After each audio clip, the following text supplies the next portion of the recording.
On this episode of the Video Archives podcast, high above the clouds flies the second greatest pilot who ever lived, the Great Waldo Pepper. It was a time of heroes, daredevils and dames, and a time of Waldo. A biplane pilot who missed flying in World War I takes up barnstorming on a quest for the glory he had missed out on during the war.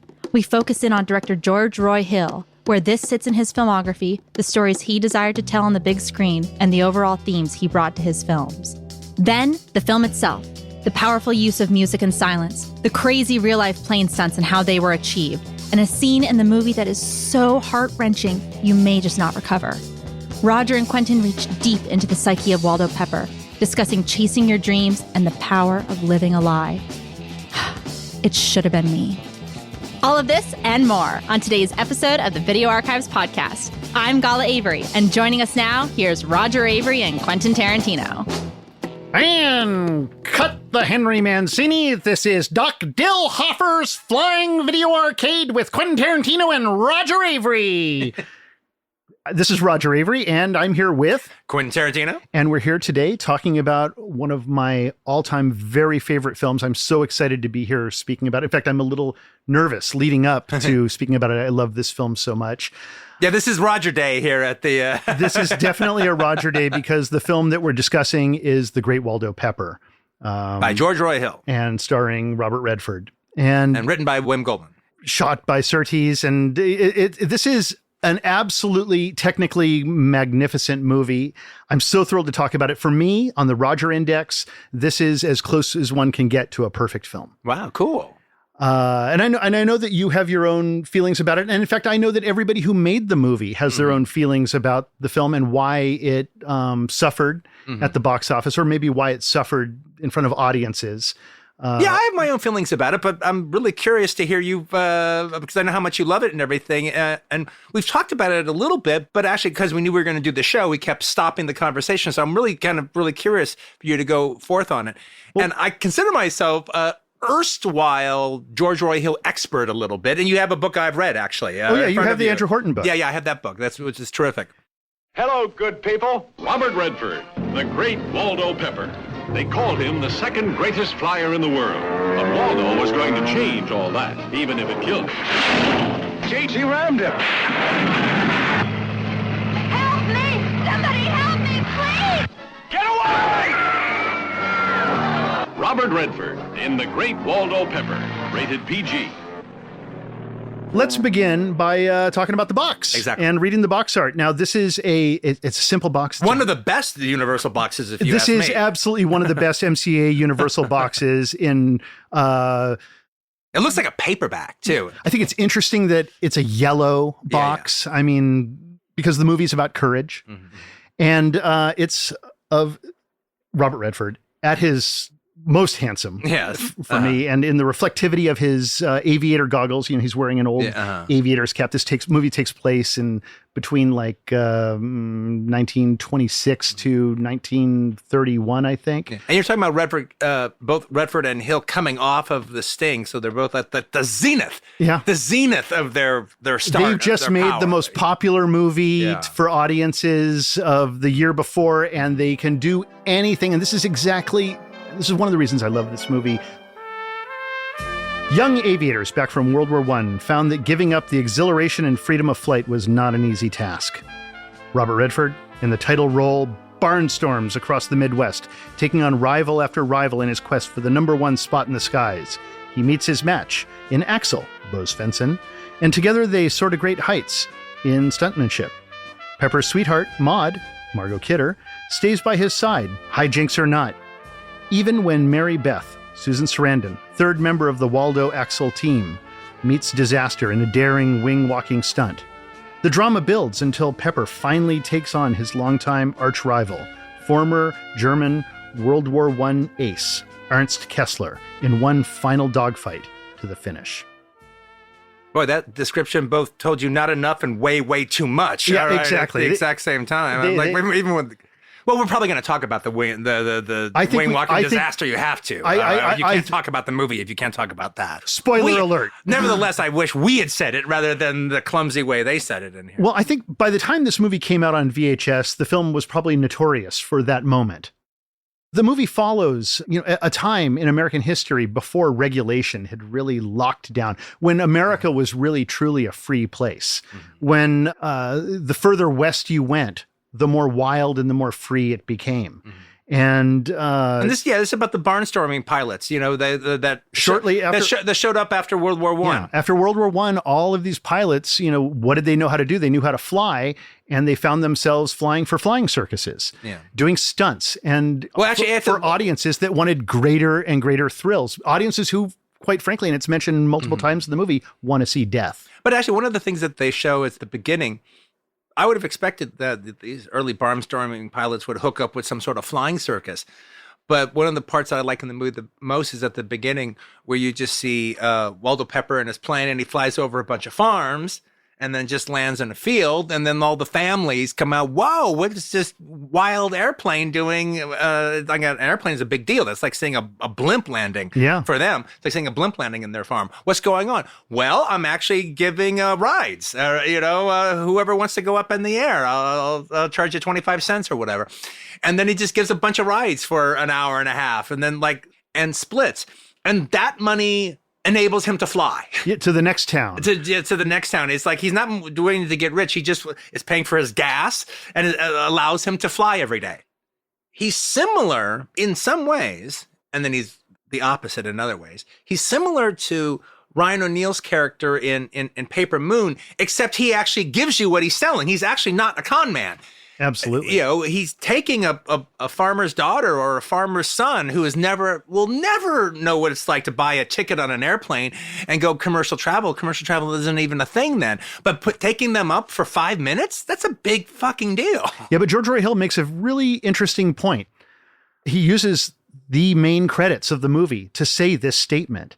He promises the little kid, a free ride. Hey, you get me, you run into town, get some gas and bring it back.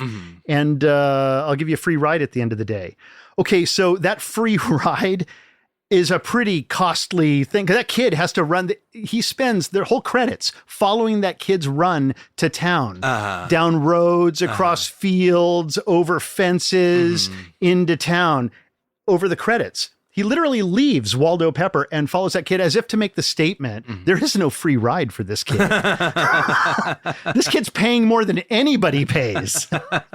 But what he gives that kid by the end is a kind of dream of nobility, the nobility of death, actually, because ultimately, not only does he ultimately takes that kid up in the plane, and he gives him and the kid's dog a crazy flight above the clouds, something that he would never normally be able to see. And then he goes over to their house. He's invited into their home. He's the family he tells a story to about Kesler. And he's and at the dinner, the father basically says, like, our daddy's work is that's a noble thing. But the father loses almost immediately, because the minute Waldo starts telling the story, he begins telling the story of, and it begins actually a really interesting way. He says, when asked, "Are you the best pilot in the world?" And he says, "No, I'm the second best pilot in the world," which is a lie that you can actually believe. Yeah. I mean, in a weird way. So he basically tells the story of Ernest Kesler. He tells a war story that it involves him and Ernest Kesler in a dogfight together. Like a Red Baron Brown situation. The story he tells essentially is he's up in the air with Ernst Kesler. They're fighting. It's tight. It's close. Kesler gets the advantage on him. All the other men have been shot down and are dead. He's the last one there. He's got Kesler in his sights. He tries to fire, but his guns jam. He's hitting his guns. He's trying to unjam his guns. They won't jam. Kesler can now take him. He can shoot him down and kill him. And instead, he flies alongside him. They look at each other for a moment. He sees, they lock eyes together, and then Kesler salutes him and then takes off. He lets him live. He says, "I'm not the greatest pilot in the world. I'm the second greatest pilot in the world. Ernst Kesler is the greatest pilot in the world. His mortal enemy, suppose his enemy in World War I, at least, the other ace in the air, the other guy who, if this Ernst Kesler is based on Ernst Udet, who was a real pilot, he was second only to Richthofen, the Red Baron. And so Udet's actually acts in a couple of the Riefenstahl mountain movies. Yeah. Exactly. He's actually in them. Yeah, he's actually in those movies. Yeah, because he was such a huge star. Yeah. So he tells this battle story of him and Kesler, and the whole table is enraptured in this story of heroism and this story of war glory and chivalry in the air amongst pilots, and the audience too, watching the movie, is caught up in this story. And then William Goldman makes a very interesting reveal. It's a complete lie. Waldo's story is a lie, which folds actually really nicely into the whole oeuvre of George Roy Hill. The thesis of George Roy Hill. One of the, like I said, you've got who wrote the book? Andrew Horton. Yeah, I read that book as well. And one of the things that book gets across is it made me rewatch a bunch of George Roy Hill's films and made me really, really appreciate him as a director, because look, cinematically, he's fine, but cinematically, he's not really adventurous other than accomplishing things. I mean, like the aerial photography he's able to accomplish in this movie is absolutely fucking amazing. You know, it calls attention to itself of just like, how the fuck did they do it? Because you don't think about it. But when it comes to actually directors who deal in themes, there's nobody who does it more thoroughly than George Roy Hill. And there's very few directors that, in the last 40 years that have established set themes. You know, Milius has a set theme. And especially since his movies are so different. They're so different, but yet thematically they're all very in line.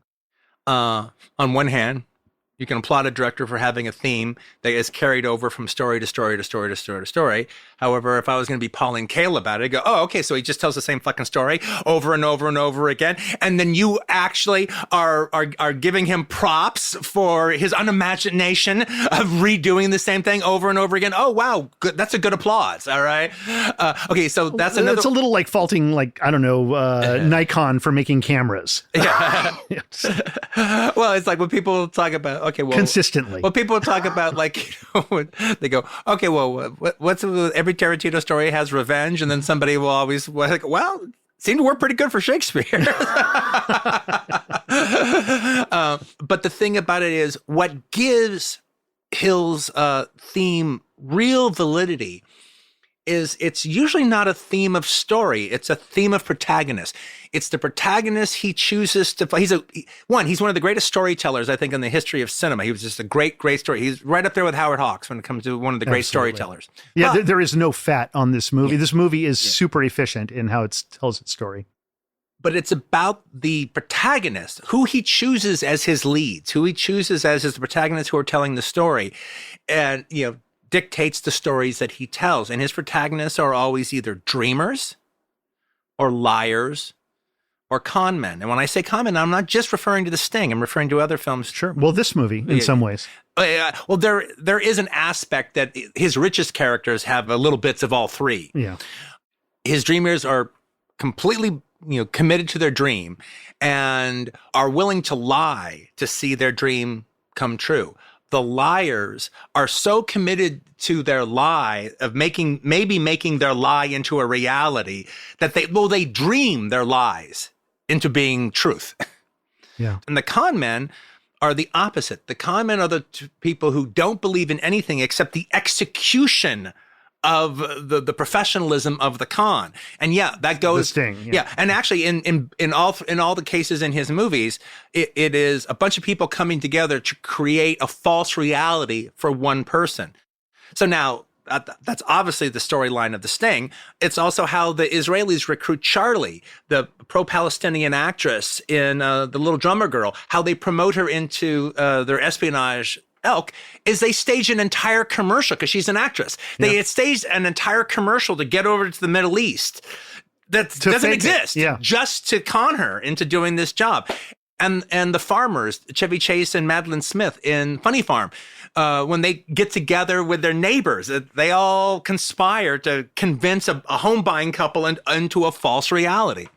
I mean, that's how set up these three archetypes are in every one of George Roy Hill's films. Now, in this one, obviously, Waldo Pepper falls into the liar category.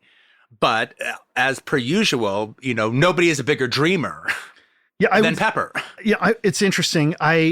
knowing this thesis, this George Roy Hill kind of consistency of theme of the dreamer, the liar, the con man, I was really conscious of it. And I was watching Waldo be the dreamer and literally saying to himself, like, it should have been me. No, yeah, exactly. Yeah. Like that's one of the lines when after he gets called out by Bo Svensson's character and after Susan Sarandon and him are walking away, Waldo's not upset necessarily so much that he got caught. It's that it should have been him. He was meant to die. When he goes and sees, I think her name is Maud, his childhood sweetheart, he basically promised her, he probably took her virginity on the promise of, I'm going to war to die. Yeah. And then because of the circumstances, he didn't die.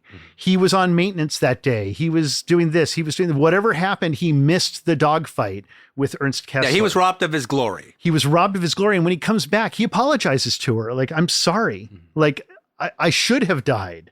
Yeah. He even offers, we can get married. And she's like, she knows that that's not going to work. She knows that he was supposed to die. And in fact, everything that he's doing is so that he can die. Some kind of hero's death. Hill's characters, whether they're dreamers, con men, or liars, they always look back to a time that the lead characters fetishize and think that, this was the real time. This was when things really mattered, as opposed to today, when things don't matter as much. The Sting is actually the only movie that actually takes place in that mythical time of the past that the characters fetishize. Yeah. But even they talk about the big con as if it happened more often than it happens now. That's what the big deal is, doing the big con again. It's a young guy wanting to do the big con with the old guy who's the established one who's been around. In the Butch Cassidy and the Sundance Kid, back in the times when safes were made out of wood, were made for aesthetic value as opposed to made out of metal to keep robbers out. Yeah. No, it was supposed to look like a nice cabinet. Yeah. That's how it was supposed to look like. The two kids in A Little Romance, same thing with their idea of Marriott Barry Browning and they're looking at their romance through the movies and stuff. Exactly. And through poetry and through legend. The past, yeah. While they deal with this old-timey thing in defining the characters, The Great Waldo Pepper is the first movie that's about its protagonist's deal with this past. And his insubstantial recreation of a past that probably never existed. That he didn't live that past in some ways is not his fault. Yeah. And though he is kind of lying about it because but he's also lying about it. Like I said, I think there's a question. There's a path. It's a past that never truly existed, not his way of thinking about it. Well, his way of thinking about it was he was meant to die. Yeah. While at war. No, but Waldo Pepper never talks about the pilot that crashed and lost his left arm, and has a fucked up foot and is hobbling around. He talks about the glory days. Yeah, he doesn't He doesn't talk about those fucking guys. Nobody wants to hear about that. Yeah, but again, it's a false version of chivalry, because you either are the winner or you're the loser, and and either one of those are fine by him. Well, I mean, the movie is absolutely about chivalry. In fact, Ernst Kessler's character, when he's introduced by Dillhofer, because he's in Dillhofer's circus at one point, flying circus, is the Black Knight of Germany. And then in the end, when they're having their final fight together because they don't have guns, and they come charging at each other in front of everybody, like 5 feet off the ground, flying at each other and semi-collide their wings together. That's jousting that they're doing. Oh, absolutely. It's jousting. They're knights. These are knights of the air. I guess what I'm getting at is Waldo, I think, is the most chivalrous, honorable, and truthful person in the movie, despite the lie. Yeah, okay. And that's because when Newt comes to him, the guy who, his old squadron commander, who's now the head of the CAA, the the FAA. Well, no, it's the CAA. Weirdly enough, it's CAA. They keep mentioning CAA ruining the world. It's like closing up the skies, and the commerce is taking over, and it's the Civil Aeronautics Authority, which is underneath the Department of Commerce. Like when finally the reality of their world is that the skies are going to be turned into highways for passengers and for mail. Well, yeah. And he's offered a position. He's been banned. Basically, he's not going to be able to fly for life because of the accidents that have occurred over the course of the movie, which we'll talk about, the great stunt scenes. When Newt offers him a job, he says, at least, you could be a clerk for me. At least you'd still be in aviation. Waldo looks at him like he doesn't understand him. And he turns it down because he's true to himself in the end. He's not that guy. He's not going to take a job at Western flying, passengers around. What he's been looking for is his death since the very beginning. It's almost not his fault that he didn't get it. He wasn't allowed to have his proper death at the hands of the mythical villain of the Black Knight. Yeah, and the movie is also doing a thing that Westerns would do a little bit, where it's talking about how it exists in a time before there were rules and regulations when it comes to flying. So you could really be a barnstormer. You could really be a daredevil. You could be America of 1920s, when it was still open and there was still opportunity and there was still freedom. And so all of a sudden, so now that now they have to establish rules, and then those rules come to bear. So it's similar to like the cowboys that used to ride the plains, and all of a sudden then they're forced to face with barbed wire. Yeah. And they just see it as the ruining of the country, this barbed wire showing up all over the land, saying, I can't go here and I can't go there. We're changing the world. Yeah. We're going to change the world. You won't be able to do this. You won't be able to do that. And even after he's been banned, he goes back to Dillhofer, who's received a year-long suspension, and the suspension is coming up. And he goes back and he meets with Dillhofer and he's like, hey, I could fly under another name or whatever. He's like, you don't get it. Like, there's not an outfit in this entire area that'll take you. But maybe the CAA hasn't set itself up in the West yet. Maybe you should try Hollywood, which is the ultimate place for a guy who cannot live the reality he was meant to have, but to end up in the land of dreams in Hollywood, a land of complete artifice, which is where he encounters Ernst Kesler in the end. Yeah. But before we get to that, let's talk a little bit about the midpoint of the movie. They've all joined a flying circus. He has become friends with this kind of the foil, his rival. Yeah, they've developed a team. It's like he has a rival barnstormer in the guise of Bo Svensson, who's fun in the movie, and they work well together.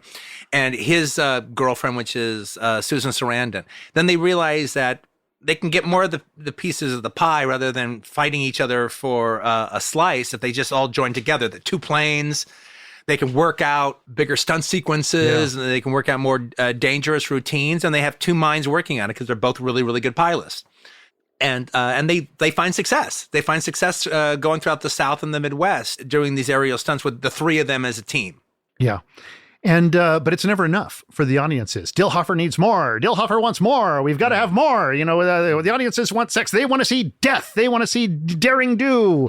And so they turn to Susan Sarandon. They're like, what if, wing walking isn't enough? Well, I think they did when they start wing walking with Pepper doing it. Yeah. And he does it and it works out really good.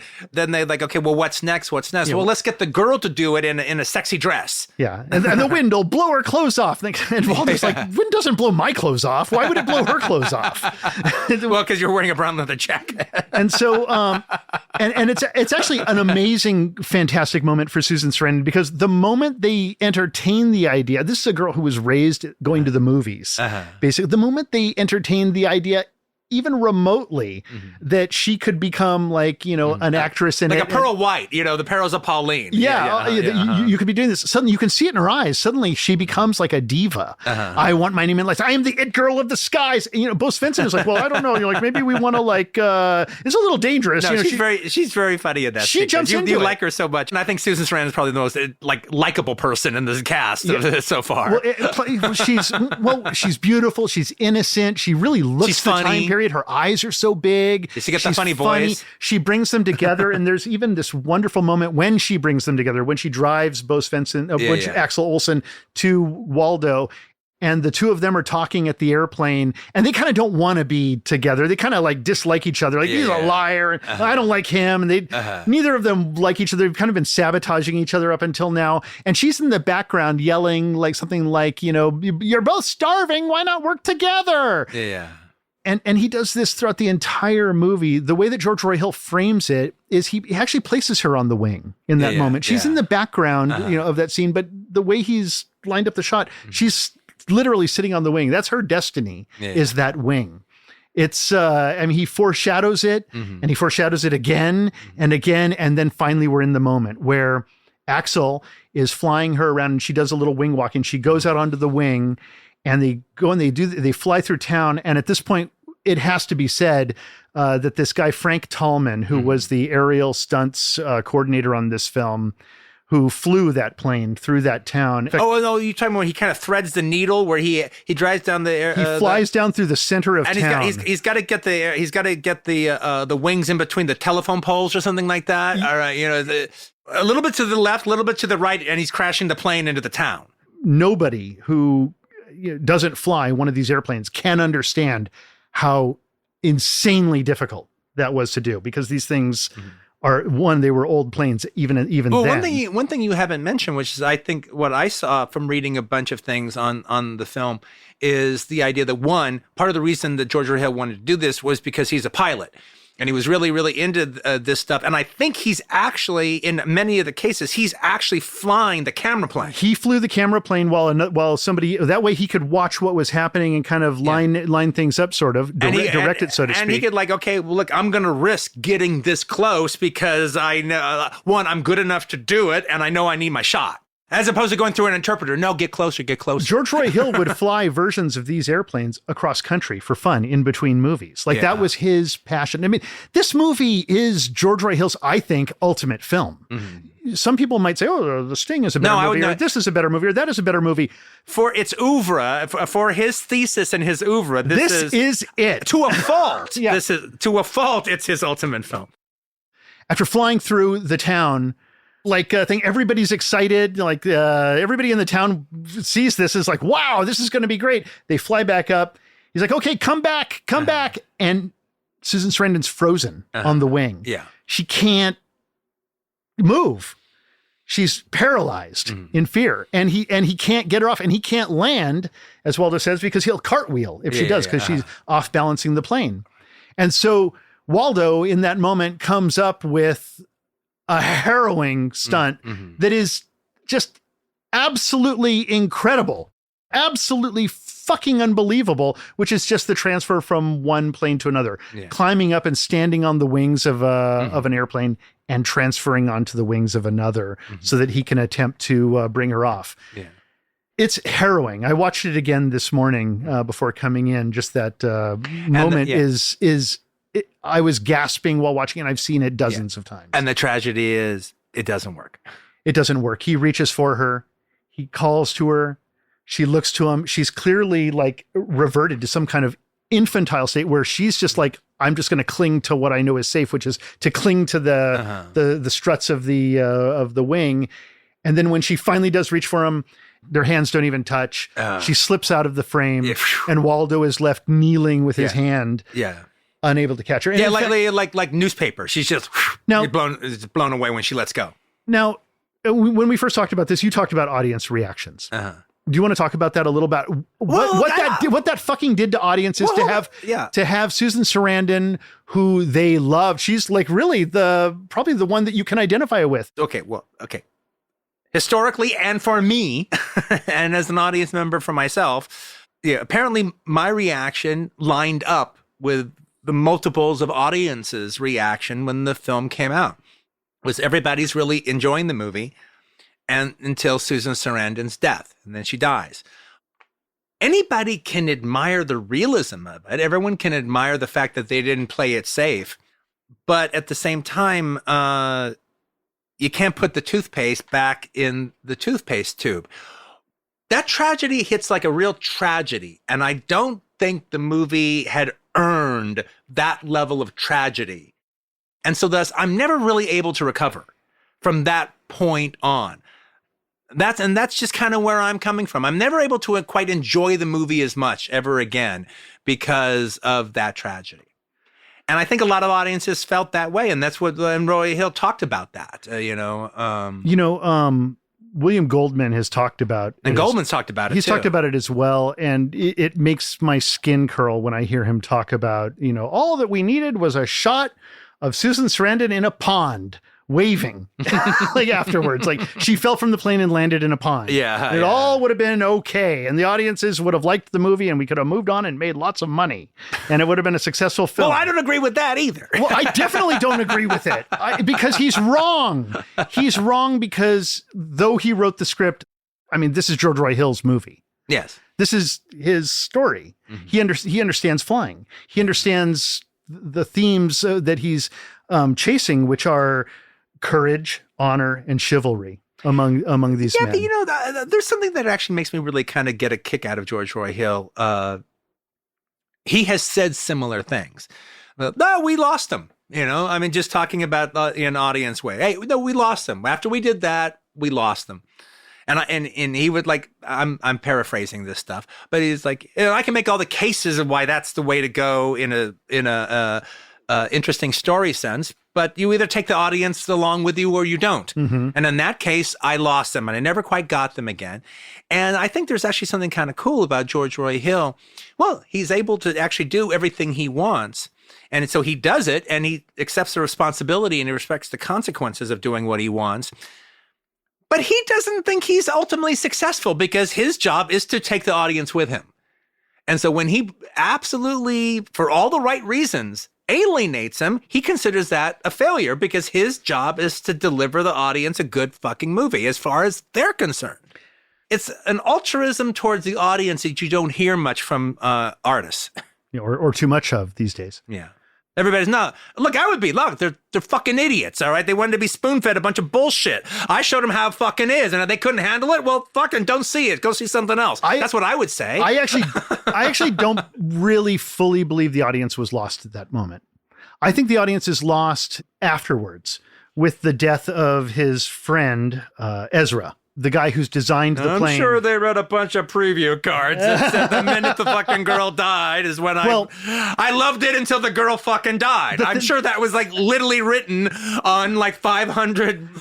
The thing is, that's reinforced by the second death. Yeah. And the second death is the point of no return. Yeah. It's the that's when the movie commits to being a bummer from that point on. Well, the movie had committed to being a bummer from the very beginning is what I'm getting at. The movie has to be a bummer. That's your twisting reading. Well, no, it's not a twisted reading. This is George Roy Hill. This is not a twisted reading. You're twisting the reading. I'm twisting the reading. I mean, this is a movie about the death of freedom, about the death of being in the clouds, the death of dreaming, and the death of dreamers in America. This is where the Department of Commerce has taken over, and the skies are going to be turned into a business where you go to, as Ernst Kesler says, to where I find courage, honor, and chivalry. That's in the clouds. When I'm on Earth, not so much. I'm 40K in debt.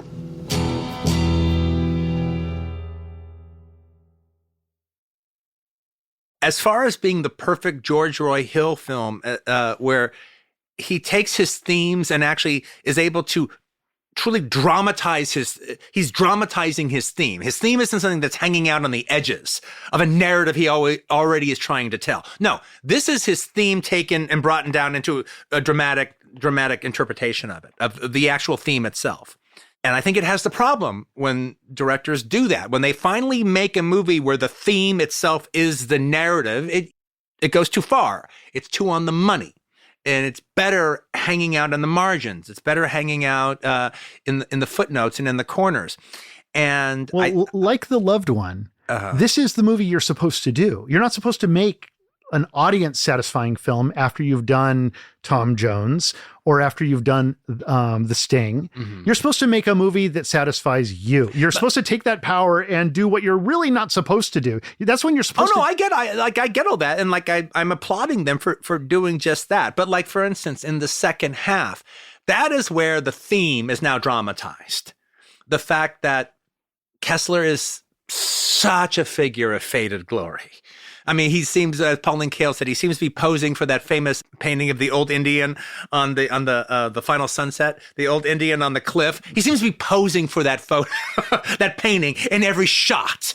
All right, and then the fact that now he finally gets to live the battle as they're created in the movies, but then they're so pious about it all because this is the shit that means something to George Roy Hill. So if he's going to actually dramatize his theme. He's going to over-dramatize his theme. You know, it's funny. I can watch The Sting and I can watch Slapshot and World According to Garp and any of this man's great works. Yeah. You know, all movies that I have defended Funny Farm as one of the great last movies. It's a great film. It's a very funny movie. And here's this guy who could really walk into almost any genre, any kind of film, and it's still his movie. Yeah. When Waldo has had everything taken away from him, which is basically his freedom, he's pushed outside of reality. He's pushed away from the coming reality to the only place where there's any kind of hope, and that's Hollywood. And I think it's really interesting. The very first shot of Hollywood, it's the only stock shot in the entire movie. It's like an old stock shot.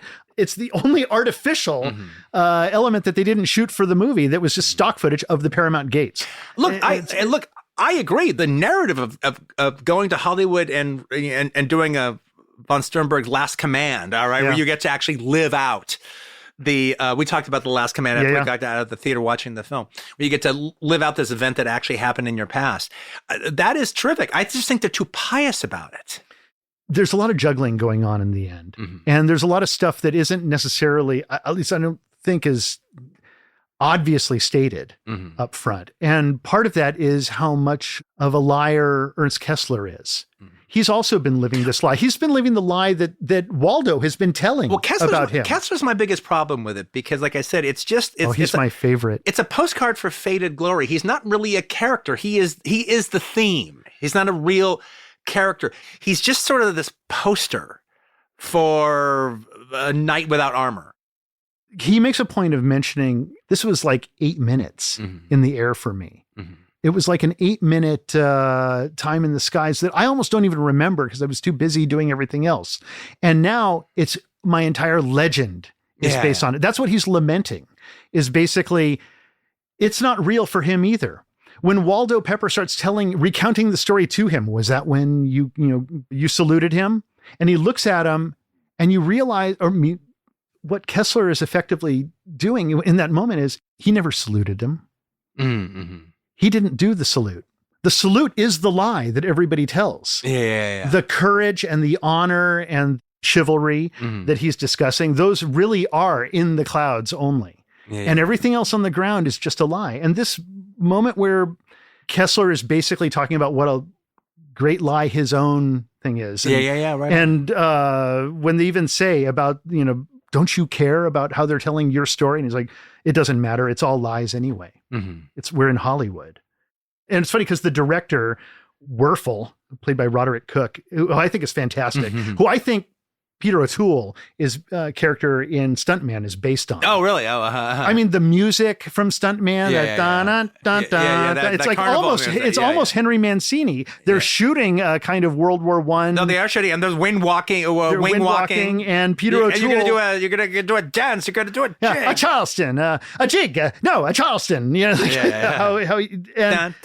And that director who's walking around in jodhpurs and everything, doing practically doing Peter O'Toole, says anybody can supply accuracy, artists supply truth. And then he walks away. And he's not doing either. He's not doing either. It's almost like this movie is a confession by George Roy Hill about, because he talks about audiences and what audiences want. And he shows a little bit of this is him. It's more him than William Goldman writing the moments that happen. William Goldman may have put the pen to paper, but it was George Roy Hill who basically had Waldo Pepper, when his friend Ezra dies, get into an airplane and terrorize the bloodthirsty audience who is just watching his friend burn. And so he gets in that plane and he terrorizes them, which is why he gets booted from the skies ultimately. I cry every time I watch this movie. I cried when we saw it together. I cried this morning when I watched parts of it. I come from an aviation family. I actually was named after a pilot, Roger Roberts. Here's a picture of him we can put on the website. Who died burning in an air crash in a Boeing Stearman biplane while he was doing a cross country solo flight. My grandfather was a pilot. He was a Pan Am pilot. Eventually, he forged all the routes over the Pacific in the early days before there were routes to fly over the Pacific. He flew a P-26, which was the first single-wing solid body plane around 1934.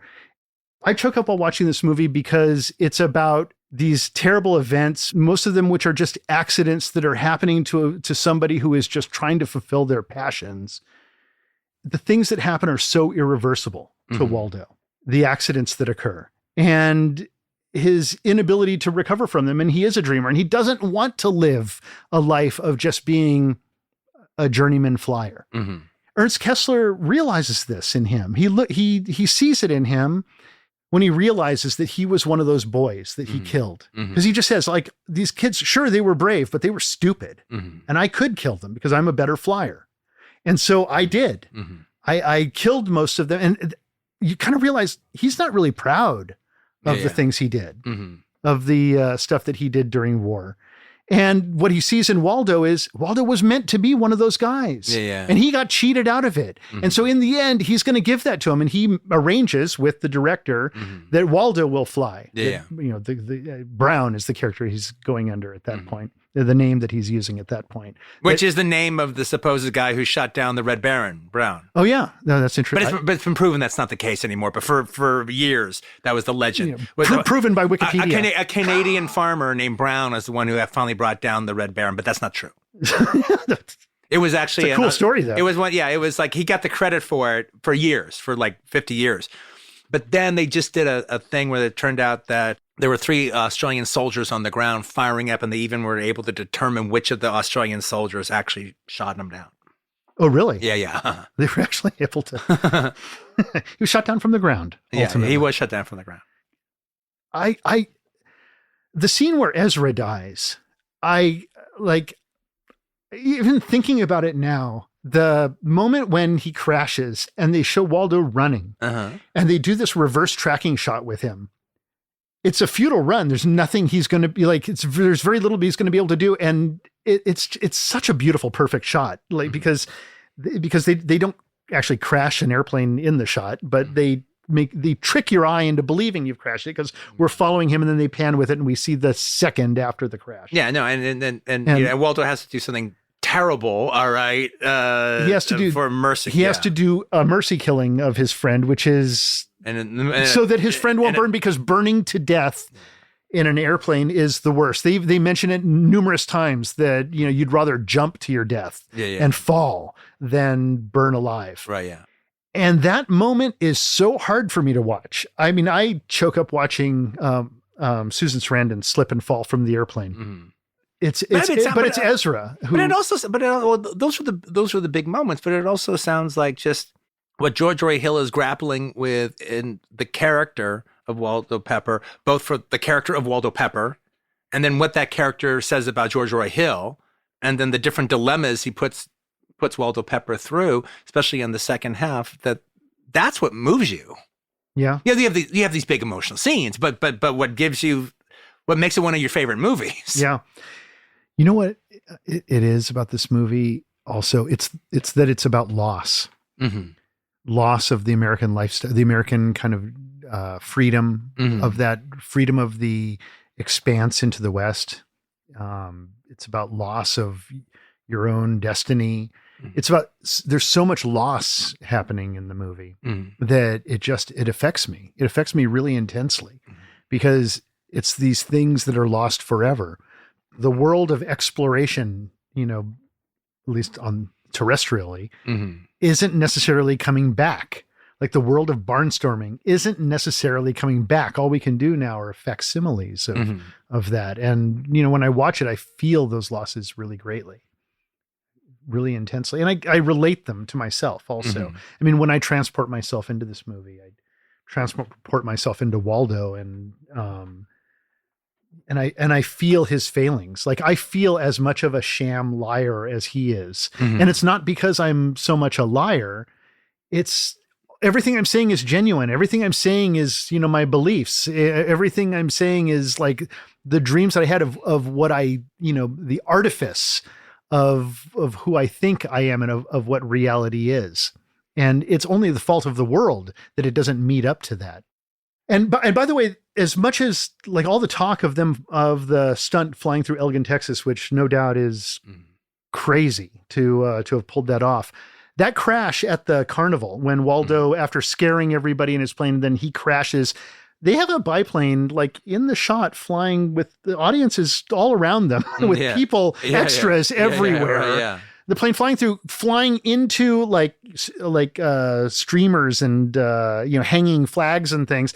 And then apparently he came in too hot and missed where he was supposed to crash and hit a reel pole. And George Roy Hill said, nobody died on the making of this movie, and amazingly. And, but George Roy Hill said, it was a much better looking shot than I could have ever hoped for. No, it was actually, what was actually really cool was how, like, in all of George Roy Hill's interviews about the movie, the thing that he's always crowing about is how they were able to capture flying sequences that he doesn't think anyone else would be able to capture because of his own prowess as a pilot. Now, I just happened to find myself going to the movies the other day, as I sometimes do with my daughter, and we saw the trailer, or a teaser rather, for, I think it's the new Mission Impossible movie. Is it? And it's basically Tom Cruise wing walking on an airplane, talking to the audience. Hey, I'm going to do it in a new movie. It's going to be pretty intense. And then he flies off on see you at the movies. Yeah, see you at the movies. And then he flies off on the airplane.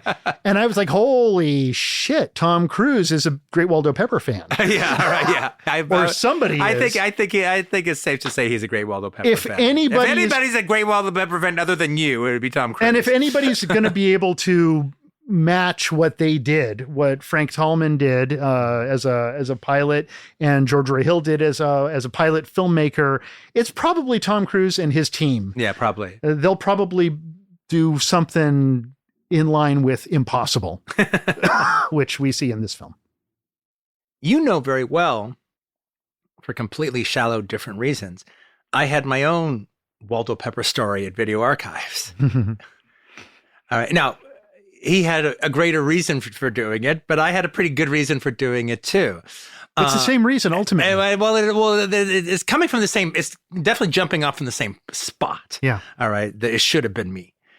Idea. It could have been you. It should have been you. Exactly. And if you can believe it in yourself, and you can convince other people, then it is you. Well, here's the thing: is back in the days before IMDb, actors would routinely lie on their resume because, there'd be no way to source it. Yeah. You say, you were on this Mannix episode and you give the name of the episode and the character you played. How are they going to watch it? What are they going to research it? Yeah. There weren't like DVDs of Mannix season 4, like laying around.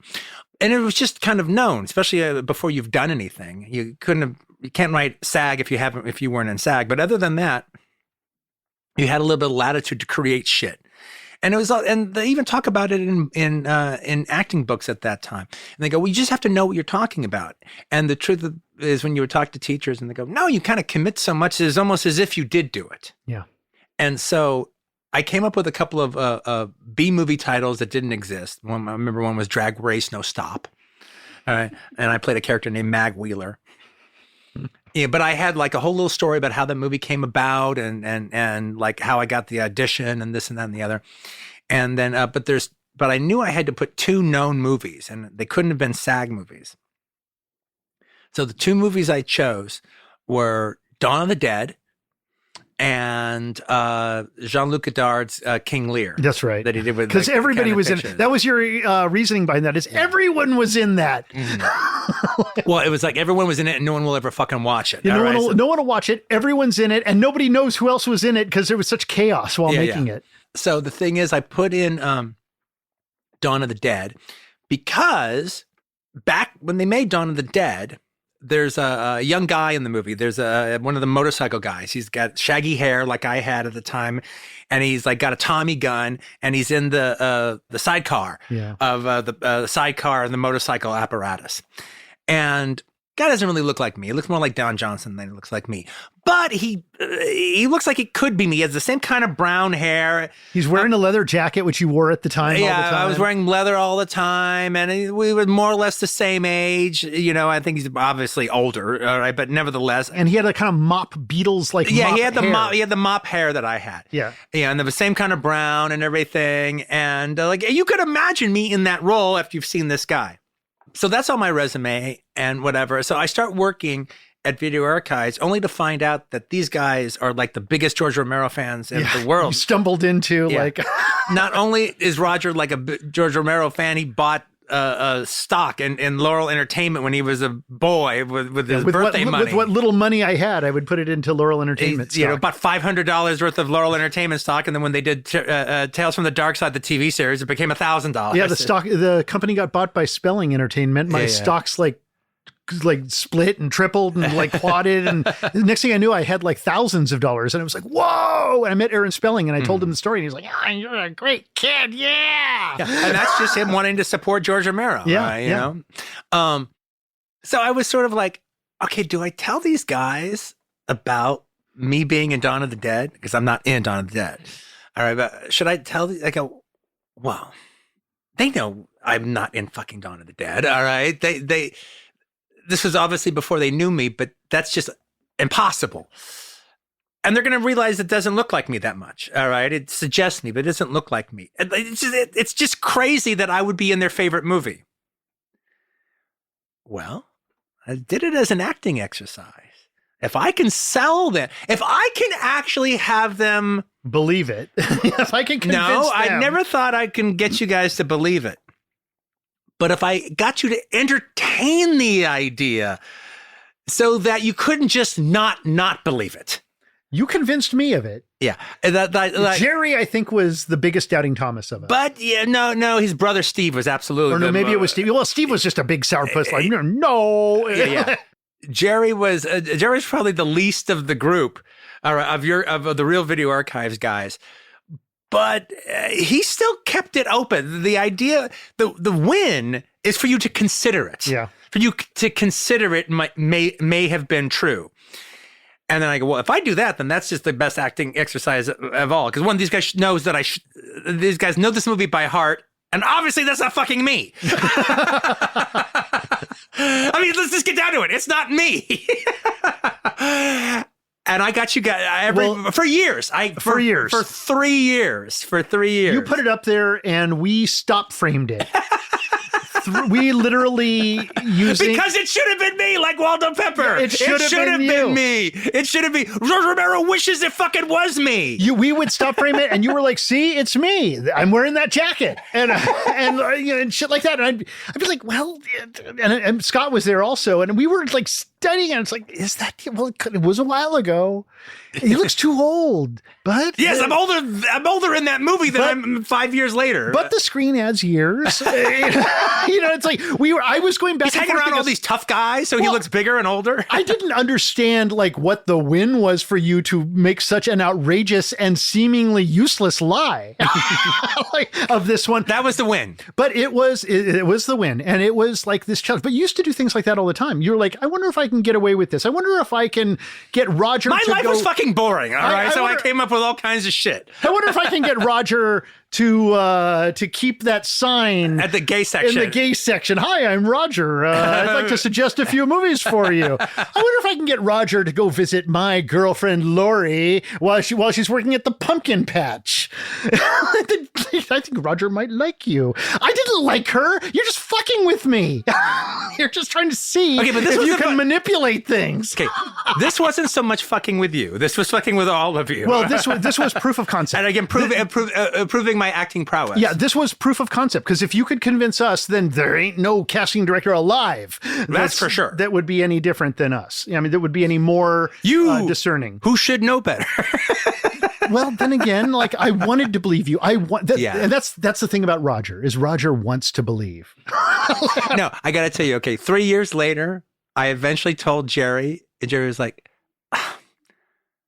I knew that wasn't you, but I'm kind of bummed now. I mean, I knew it wasn't you, but actually having you say it is like a real fucking bummer. So what happens was once I did Reservoir Dogs, one of those acting resumes that I thought had long since went away, my manager still had one, so she sent it out.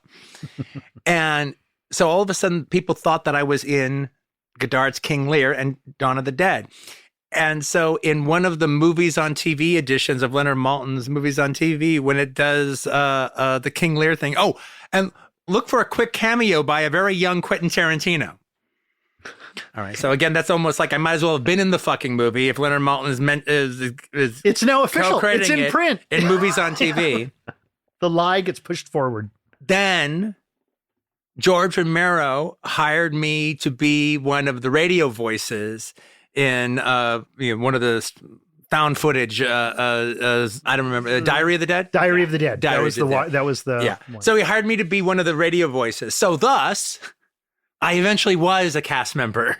Listen, I hired by Romero, all right, to do a thing, and so that reality was created. I remember at one point, and I can't even remember why. Like a perfect George Roy Hill character. I lied to somebody about knowing Emilio Estevez before I was in the film business, of all things, and I can't remember why I did this elaborate lie. You once had an elaborate lie of working for Carl Weathers' production company. I'm sure I had that lie as well.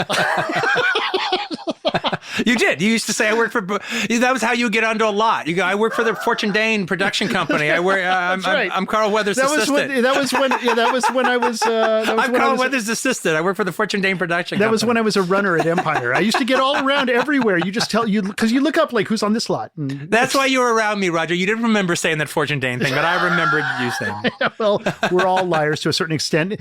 Years went by. I eventually. Emilio Estevez saw someone who looked like me, whose name was Roger. He was a TV actor during the Academy Awards season. Uh-huh. And so they got friendly together. And then he got his wires crossed. And in looking up that guy, he called me instead. It's like, hey, I just did this movie about, would you like to come down and see it? And I went down and I looked enough like that other guy, that soap opera guy who was like an idealized version of me, that Emilio looked at me and he was like, close enough. And we became friends. Oh, good. And so the lie became real. Yeah. You lie enough and it becomes real.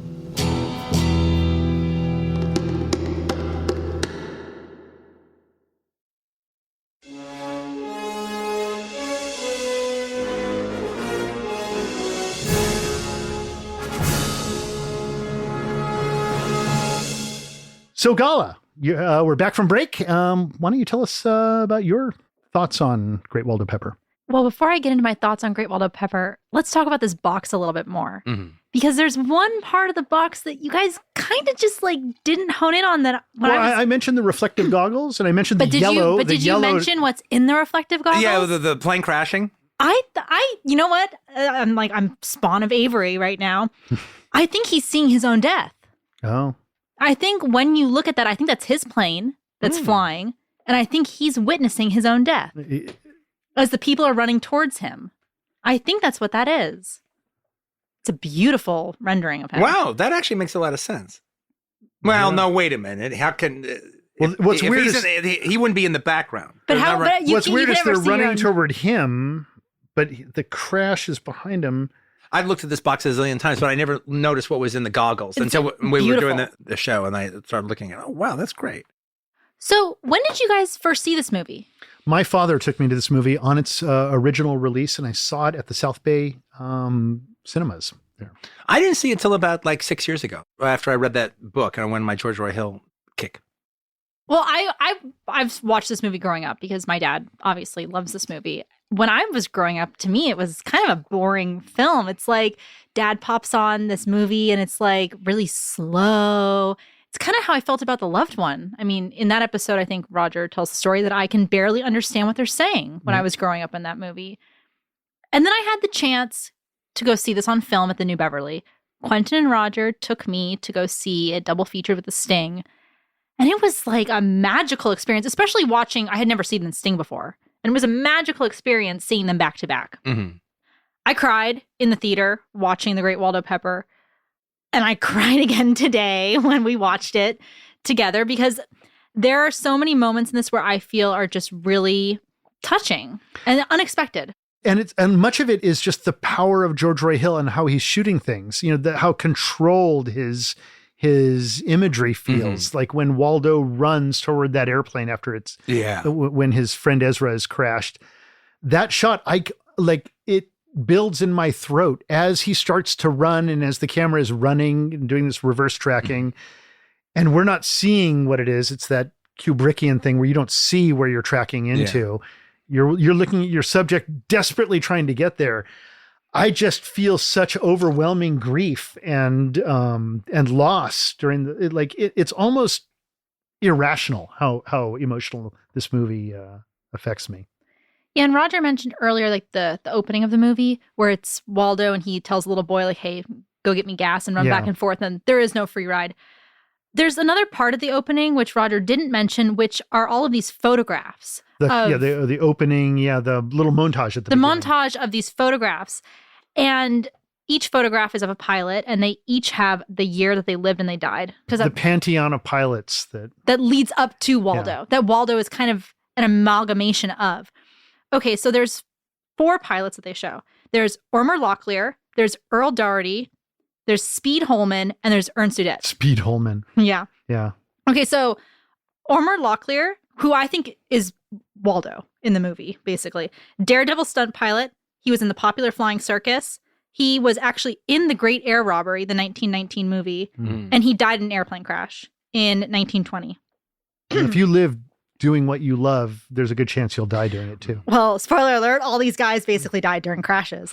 Even Ernest Udet? No, actually, Ernst Udet killed himself. Yeah, actually, that's a very interesting story because he's a guy who flew in both wars, Ernst Udet. Yeah, He flew in the First World War as a pilot. He came to the United States and basically did the aerial circus thing, did his time in Hollywood, flying for Hollywood things. And then World War II came around and he was called back to his country as part of the Luftwaffe. Yeah, he's got my favorite of the Riefenstahl Mountain films is the one that co-directed by Dr. Robert Frank and G.W. Pabst, which is the White Hell of Pizzapaloo. So Ernst Udet, as Roger said, he was a German pilot that flew during World War I. He's a notable flying ace. He actually had 62 confirmed victories in the air. Yeah, so only bested by Richthofen. Yes, and then as Roger said, he came to the United States and he did the circus, and then World War II comes around and he's called back to the Luftwaffe. He just wanted to fly, though. That's the thing about Ernst Udet, is that he did not want to fly and he hated the Nazis. He just did not like them. He did not care for the administration. And so because of it, he actually killed himself because of what they were going to make him do. He shot himself. He shot himself in 1941. Rather than, because his whole thing was about courage, honor, and chivalry. It actually gives me like shivers thinking about it because the sentiment in the movie is that like they were just children. I was just shooting down children. And those 8 minutes, everyone thinks I'm a hero, but not against children. And that's like a sentiment that is pulled from the real life Ernst Udet, who did not want to go to war and kill these boys.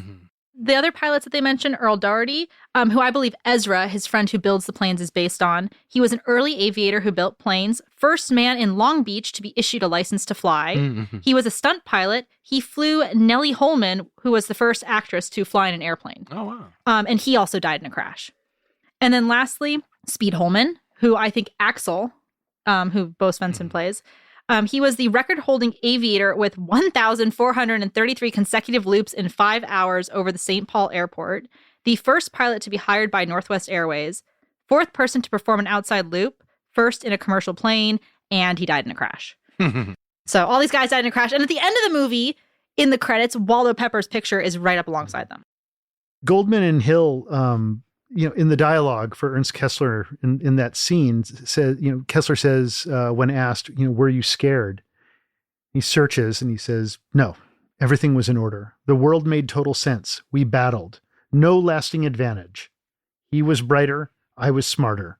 He was faster. I was quicker, until he hesitated coming out of a turn.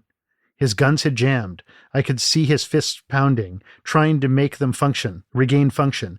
And I thought, run, Madden, try for the clouds. But he didn't.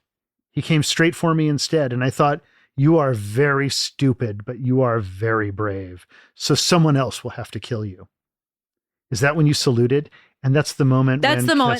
When Kesler looks at him. When we were watching this morning, because that's my favorite scene in the entire movie is Bo Bundin as Ernst Kesler on the bridge. And he's recounting the story. And I love that moment because that's when he turns and says, yes, that's when I saluted. And that's the lie. He has to do that for Waldo. He tells him that as a little him. boy. Like basically he's telling the little boy at the table, at the dinner table. Yeah. But what does he say? It's the salute that makes the story. So without that, it's just another war story. Yeah. But the greatest part is what he says after. Yeah, what did you do then? I wept. I wept. And that's the truth. Yeah, that's the truth, is he was actually weeping up there for what he was doing.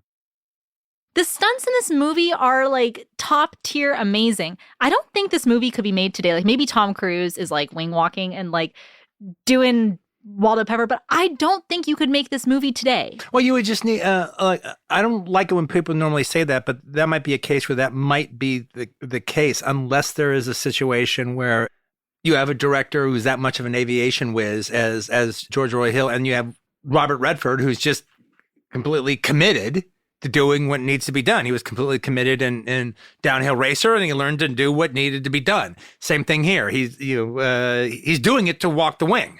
I think you're totally right. And I knew that George Roy Hill was like a pilot. You don't talk a guy into this. No, he's got to be down from word go, from the very word go. The guy who actually did the wing walk, because apparently they couldn't find anybody. Well, actually, he says it right here at the back of the screenplay book.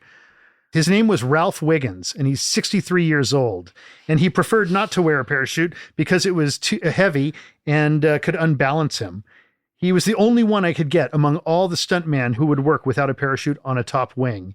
And he used to do it as a kid. And actually, that shot of Waldo standing on the wing with his arms outstretched, that's another image that I think is so beautiful. Yeah. And even though when it comes to somebody else did the actual wing walking, Redford does an incredible amount of shit up in the fucking air with what doesn't seem like any cables that I can see. Yeah, and Bo Svensson. Yeah. When you see Bo Svensson get out on the wing and climb out a little, and then when he comes back and he looks in and he delivers, he says, I didn't like it much. Yeah. It's the funniest, driest routine. Like, I don't even find that line very funny in the screenplay. Yeah. But his delivery of that after actually going out on the wing, after going out and doing it's real. It's back by his terror. Quentin, I think you are right about what you said, that like this movie could be made today if there was a director who was a pilot. Because I knew that George Roy Hill was a pilot, but until you said it, I didn't know that he was like actually in the plane operating the camera. Like, that's spectacular. I don't think he's operating the camera. I think he's flying. He's actually flying. He's flying the camera plane. Crazy. Yeah. That's crazy. That'd be like me driving the camera car in the chase in Death Proof. Where no, the most talented guy in the whole movie is the guy driving the camera car in that fucking movie. Yeah. And there's only 2 seats in a lot of these planes. And so you've got a pilot and you've got another guy who's operating camera, just like you actually see. Well, in the end, like, when they're shooting the little movie, you actually see them. They've got like a Mitchell BNCR strapped onto that thing. Well, those are like 400 pounds. Well, to some degree, similar to the way the camera car driver on Death Proof was. To one degree or another, George Roy Hill is also acting somewhat as camera operator. If I want the camera to get that close and I want this shot, I need to put the plane. Yeah. All right, where that guy can get the shots. And if something's going to happen, the buck stops here. Absolutely, yeah. When it comes to this movie, and it's all about dreams, and Quentin talked earlier about how George Roy Hill's characters are the dreamers, the liars, and the con artists. Mm-hmm. I think this is George Roy Hill actualizing his dream through Waldo Pepper. And I think that partly because when Waldo takes an assumed name when he goes to Hollywood, he's called George. He takes the name George, and it's like, there's like actually a colored history of movie directors wanting to be pilots and not being able to be pilots. And another one is Hayao Miyazaki. And I think a lot of people will know Hayao Miyazaki and his love for planes. I think his father was an airplane designer. Someone in his family was, but he loved airplanes. I mean, obviously The Wind Rises is like his love for airplanes, but there's also Porco Rosso. And Porco Rosso is my favorite Miyazaki film. And I think that Miyazaki watched The Great Waldo Pepper for absolutely. Porco Rosso. In fact, a lot of those flying scenes in Porco Rosso where, it's lyrical flying and the plane is set and to he's up in the clouds. And even the music in Porco Rosso is. But it's all about the clouds. And it's because Porco Rosso, for those of you who haven't seen it, it's basically about a pilot, I think World War I pilot, who has been cursed basically because he's the only survivor out of his squadron. And because of his curse, he now looks like a pig. And the movie is wonderful because they have all of these scenes of him flying above the clouds. And when he goes above the clouds, he is a man again. He's no longer cursed as this pig. And every now and then you can see him as a man, but he has like this heaviness of him. And it just reminded me of all the Waldo Pepper stuff about like when you're up in the clouds, that's where the honor and the chivalry is. Miyazaki's also a sentimentalist. You know, and I mean that in the most positive of ways, in the way that this movie is also sentimental and nostalgic and sentimental for freedom. Now, Roger, you were kind of talking earlier about Frank Tallman, the stunt coordinator on this. Yeah. Actually, I was just looking at this thing here because I'd opened up the book on Tallman, and George Roy Hill was asked, well, how did Tallman protect himself for the planned crashes, like the one in the fairgrounds and the lake? Because this guy's actually like crashing these biplanes. And he explains it, and he says, well, he packed himself in with styrofoam. And he wears a steel brace and really straps himself down. He had scuba gear in the plane for the crash on the pond in case he flipped.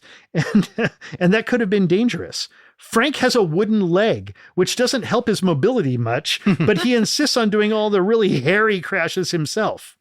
A man's man. Well, it sounds like they were a match made in heaven. Huh? Yeah, exactly. I mean, and that's just it, is like, as I was watching the movie again and again, I started thinking, like, can you do this movie again?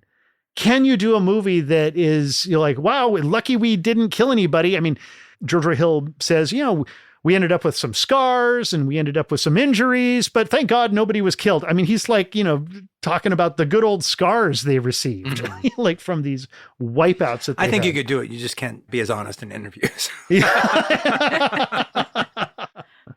Quentin, earlier talking about the movie's failings and the structural failings of the film and how that affected audiences. And maybe how it still affects audiences. Look, this isn't my favorite George Roy Hill movie. It's obviously one of yours. It is my favorite. Okay, it is. Okay, and the thing is, I admire it a lot. I just have my own problems with it, but I don't want to necessarily be the voice of negativity when it comes to this movie, because I have no really axe to grind. I have no axe to grind against it. But we're going to put the narrative under a microscope. I'm pointing at what I see. You're not saying anything that William Goldman hasn't said, or frankly, even that George Roy Hill hasn't said. I mean, it's just the history of it. It's just how audiences reacted on that opening weekend. They were shocked to see the Susan Sarandon die so early on. I think it's okay to be nitpicky on opening weekend, but the failings of 40 plus years ago are now the film's strengths. Narratively, I love that. I love that he did it. And if I'm talking to somebody who's just seen Blowout and says, oh, wow, it's a real bummer that Sally died at the end. I go, well, you're a fucking idiot if you don't get it. All right. However, I don't feel that way when it comes to the Great Waldo Peppers, but we saw it again recently at the New Beverly, and I felt an emotional connection with the movie was severed when she died. Like literally, just imagine an actual cord that's in my body and imagine a pair of giant scissors. Yeah.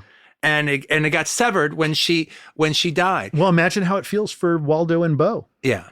There's the artifice of things, and that's the carnival music, the Henry Mancini carnival music. And that's all through the beginning of the movie and even through parts of the middle. But come that final dogfight that Ernst Kesler and Waldo have, there's not a single note of music throughout that entire sequence.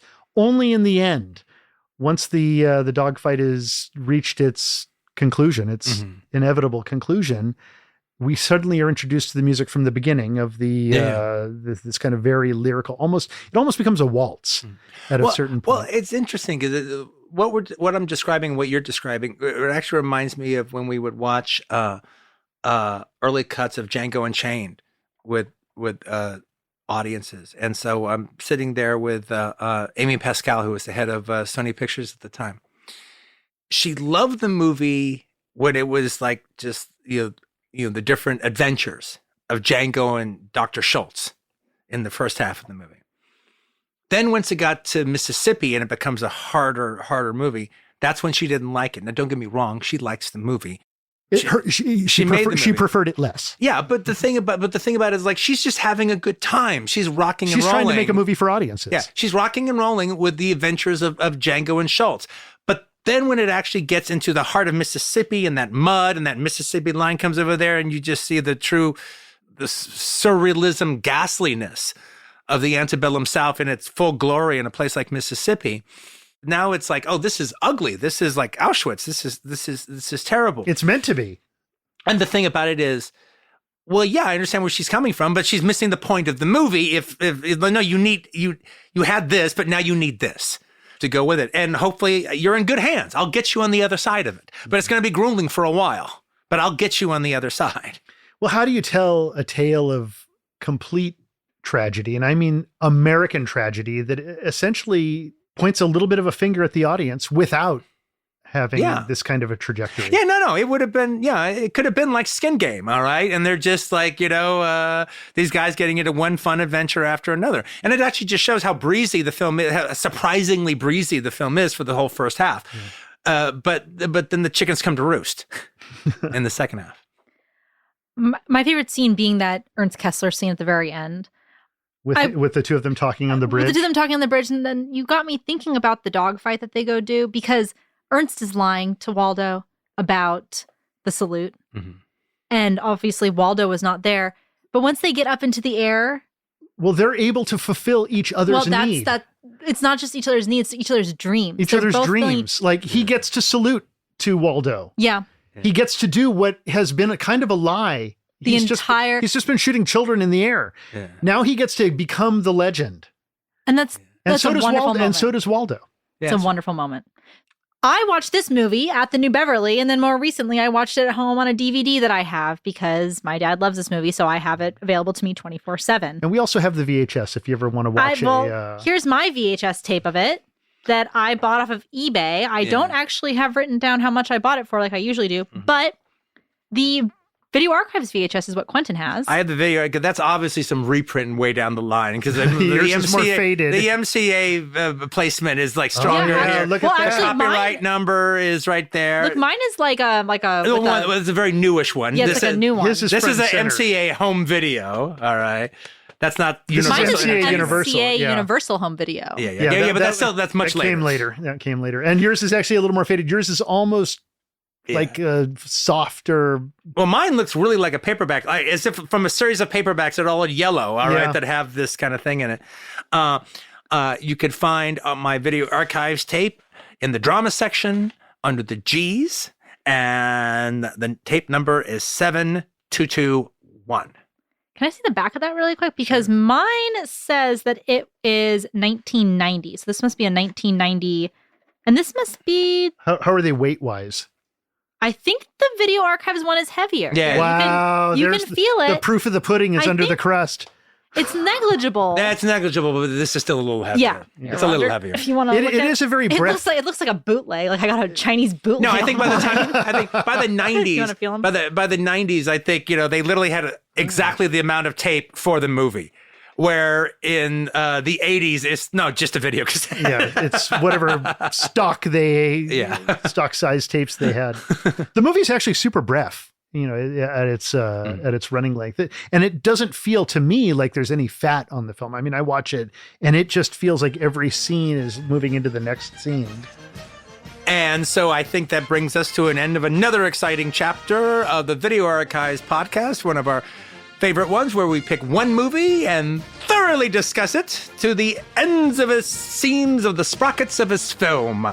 So my co-host Roger Roberts Avery, and our announcer Gala Raquel Avery, I bid you adieu. See you in the skies. Bye.